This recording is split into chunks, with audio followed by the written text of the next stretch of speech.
हरिओम प्रिय दर्शकों, यदि आपकी कुंभ राशि या कुंभ लग्न है तो इस वीडियो को बहुत ध्यान से देखिएगा, समझिएगा। इस वीडियो में हम समझने वाले हैं इस जून के महीने में नवग्रह हमें क्या रिजल्ट देंगे, क्योंकि जब ग्रहों का परिवर्तन होता है उसका प्रभाव भी हमारे जीवन में दिखता है, हमारे जीवन में भी परिवर्तन देखने को मिलता है। क्या अच्छा होगा, क्या बुरा होगा, क्या उपाय करने होंगे, कौन से योग बनने वाले हैं, सभी कुछ जानेंगे। प्रिय दर्शकों, सबसे पहले हम जान लेते हैं ग्रह स्थितियों को। ग्रह स्थितियों की हम बात करें तो सूर्य का परिवर्तन 15 जून को होने वाला है मिथुन राशि पर। ये बुध की राशि है। और चंद्रमा की बात करें तो इनका परिवर्तन तो होता ही रहता है। मंगल बड़ा महत्वपूर्ण परिवर्तन अपना करने जा रहे हैं। मंगल का ये जो परिवर्तन है तो जो 2025 के बड़े परिवर्तन हैं उनमें से ये आखिरी परिवर्तन है, क्योंकि आप जानते ही हैं कि शनि, देवगुरु बृहस्पति, राहु और केतु, ये 4 परिवर्तन बड़े 2025 के हो चुके हैं। अब ये आखिरी परिवर्तन है। बड़ा परिवर्तन इसलिए क्योंकि मंगल लगभग 7.5 महीने से कर्क में गोचर कर रही है, यानी कि नीच राशि में अपने। तो अब नीचत्व से ये बाहर आएंगे। ये 7 जून को अब कर्क को छोड़ के, नीच राशि को छोड़ के, अब बहुत ही महत्वपूर्ण राशि सिंह में आने वाले, जो कि सिंह में गोचर करना मंगल का अच्छा माना जाता है। परंतु यहाँ पर जो ग्रह स्थिति बनने वाली है वो उतनी बेहतर नहीं है। फिर भी मंगल कम से कम नीचत्व से दूर हो जाएंगे, बाहर हो जाएंगे, ये बहुत अच्छी बात है। और अच्छा क्यों नहीं है ये भी समझ लीजिए, क्योंकि मंगल जो है तो शनि के साथ स्वराष्ट्रक योग में आने वाले हैं। और आपने अभी रिजल्ट पहले देखा ही कि मंगल नीचत्व की स्थिति में पुनः जैसे ही आए, मंगल कौन है? मंगल है सेनापति। तो इन्हें नवग्रहों में सेनापति का पद प्राप्त है। तो जैसे ही आए तो युद्ध की स्थितियां बन गई। इसके अलावा ये लंबे समय से 7.5 महीने से लगभग नीचत्व में है, जिसकी वजह से आपने ये देखा कि कई सारी स्थितियां बनी, आगजन्य तकलीफें, दुर्घटनाओं की घटनाएं घटी और भी ऐसी चीज़ें आपने देखी। और अब मंगल पुनः से शनि के साथ फिर से अपना संबंध बनाएंगे और षडाष्टक योग में फिर से आएंगे। तो ये जो कि इसके पहले भी षडाष्टक योग में अभी नहीं थे, पर नीचत्व की स्थिति में थे। तो पुनः शनि और मंगल का प्रभाव दिखेगा। इसीलिए हर एक व्यक्ति को सावधान रहना चाहिए, सतर्क रहना चाहिए, ना कि डरना चाहिए हमें। क्योंकि षडाष्टक योग प्रिय दर्शकों ये जो बनने वाला है ये 6 जून से लेके और 28 जुलाई तक, 6 जून यानी कि रात्रि में 6 जून को 26:10, जो कि रात्रि में 2:10 का समय होगा। एक और भी प्रश्न कई लोगों के मन में उठता है, कई बार हो जाता है, ये पंचांग वाली भाषा है, 26 बज गया, 27 बज गया, 28 बज गया, 29-30 भी बजता है इसमें। तो एक बार कोई ग्रह स्थिति थी तो हमने उसमें चर्चा 27 बजे या कुछ ऐसा था। तो कोई दर्शक थे तो उन्होंने कमेंट किया कि गुरुजी ये कहाँ से ये घड़ी लाते हैं, मतलब कि ये 27 कैसे बजता है, कौन सी घड़ी? क्योंकि इसमें थोड़ा सा समझने के लिए इसमें दिया हुआ करता है कि 24 बज गया, जो 24 घंटा वाली घड़ी होती है उसमें 24 बज गया, उसके बाद इसमें पंचांग में 25 बजा दिया जाता है, फिर 26 बजा दिया जाता है, फिर 27, 28, 30 ऐसे, जिससे थोड़ी आसानी हो एक क्रम से, उसके हिसाब से बाकी आप इस चीज़ को समझ गए होंगे। तो ये स्थिति रहने वाली षडाष्टक योग की, शनि और मंगल की। अब आगे हम बढ़ते हैं और बुध की चर्चा करते हैं। तो बुध के 2 परिवर्तन है। पहला परिवर्तन इनका जो होने वाला है वो 6 तारीख को ही, 6 जून को ही हो जाएगा। तो ये स्वयं की ही राशि कुंभ में गोचर करना शुरू करेंगे। और जो दूसरा परिवर्तन है बुध का, ये 22 तारीख को, 22 जून को होगा कर्क में। देवगुरु बृहस्पति की बात करें तो ये कुंभ में है, इस समय वर्तमान में गोचर कर रहे हैं, परंतु ये 10 जून को पश्चिम दिशा में अस्त होने वाले और फिर 7 जुलाई को उदय भी ये हो जाएंगे। यहाँ पर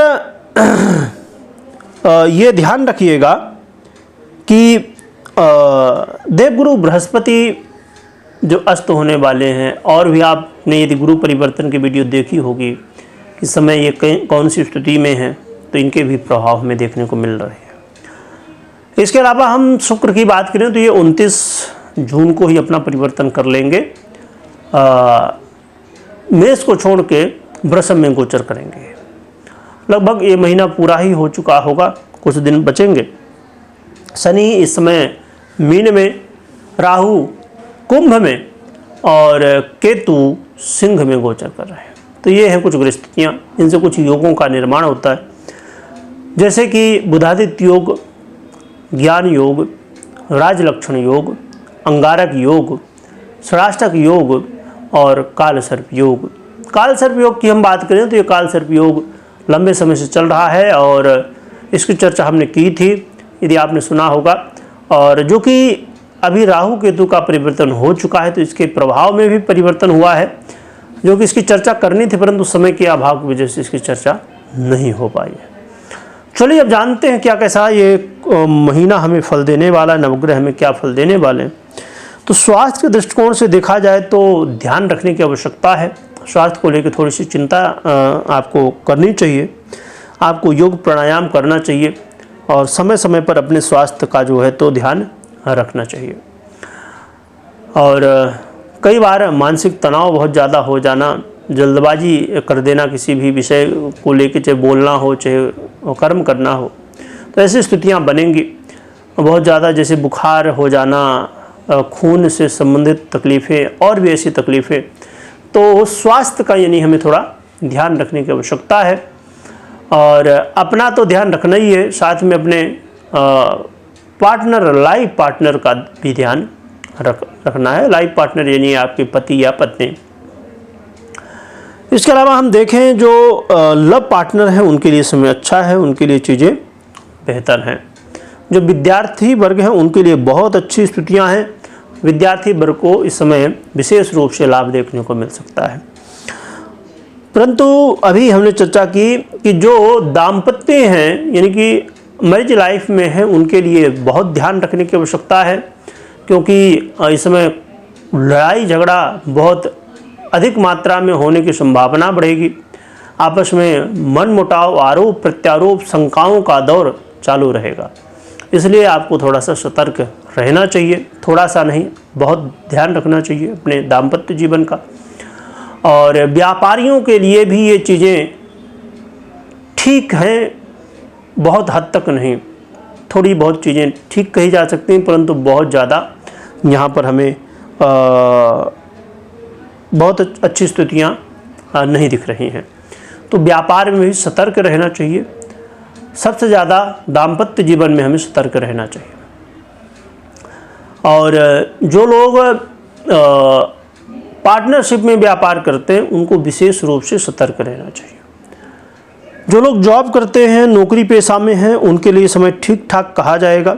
जो कि धन लाभ की स्थितियां भी बनेंगी तो ठीक ही कहा जाएगा, बहुत ज़्यादा कोई चिंता की बात नहीं है। तो देखा जाए तो ये महीना कुछ मिला जुला देखने को मिल रहा है। तो आपको कुछ लाभ भी दे रहा है तो कुछ समस्याएं भी दे रहा है।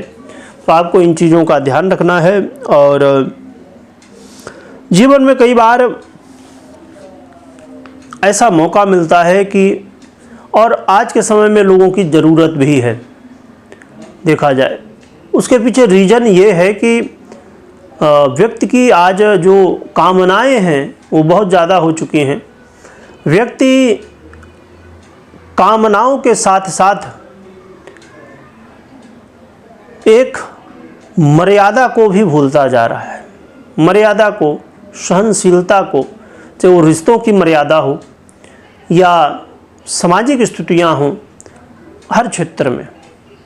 इसी वजह से आज मल्टीपल इनकम की आवश्यकता है अब इसमें थोड़ा सा क्वेश्चन ज़रूर हो सकता है कि भैया क्या इन कारणों की वजह से मल्टीपल इनकम की ज़रूरत है। हाँ, यदि आप गहराई से समझेंगे इसे तो कहीं ना कहीं यही रीज़न है, और भी कई रीज़न हो सकते हैं या नहीं भी हो सकते हैं, परंतु मेरा मत जहाँ तक है, क्योंकि आज के समय में संयुक्त परिवार रहना नहीं चाहता, कोई किसी की एक दूसरे की जो है तो बातों को सुनना नहीं चाहता, समझना नहीं चाहता है। यही रीज़न है कि अब मल्टीपल इनकम की आवश्यकता बहुत ज़्यादा लोगों के लिए हो चुकी है, क्योंकि आज के समय में खर्च भी बहुत ज़्यादा बढ़ रहे हैं। जो चीज़ 5 की मिलती थी आज वो 10 की मिलने लगी है।